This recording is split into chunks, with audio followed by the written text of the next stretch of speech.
ভারতবর্ষে এখন যারা রাষ্ট্রবিরোধী শক্তি তাদের দেখি হঠাৎ করে জাগরণ হচ্ছে এবং তারা দেশের মধ্যে কিছু কিছু লোক আছে যারা দেশের অখণ্ডতাকে বজায় রাখতে দিতে চায় না। তারা বিদেশি বিভিন্ন সাহায্যে তারা আজকে বিভিন্ন রকম আন্দোলন করছে যেটা রাষ্ট্রবিরোধী। সেই রাষ্ট্রবিরোধী শক্তির বিরুদ্ধে আমাদের প্রতিবাদ মিছিল।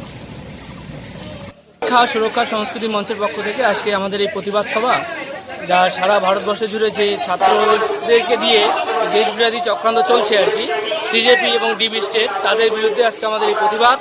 দেশের সংহতি রক্ষা আমাদের দায়িত্ব, এটাকে কোনোভাবেই নষ্ট করা যাবে না, তার বিরুদ্ধে আমরা আজকে গর্জে উঠেছি। আপনাদের কি কর্মসূচি আমাদের পিডাব্লিউ মোড় থেকে কর্মসূচি গ্রহণ হয়েছে, সেটা থানা মোড় থেকে কদমতলা মোড় হয়ে একদম বেগুনটারি হয়ে সমাজপাড়া মোড়ে শেষ হবে এবং সেখানে আমাদের একটা পদসভা। আমাদের এখানে সারা জলপাইগুড়ি শুধু সমাজ উপস্থিত আছে, তার সঙ্গে আমাদের এখানে মাননীয় সাংসদ মহাশয় পা মিলালো আমাদের সঙ্গে আর কি। দাবিতে এই ধরনের আপনাদের দেশের সুরক্ষা বজায় রাখতে, দেশ বিরোধী চক্রান্তদের রুখতে আর কি। আমার নাম বিষ্ণুতন্ত্র, আমি অখিল ভারতীয় রাষ্ট্র শৈক্ষিক মহাসংঘের জেলা সম্পাদকের দায়িত্ব।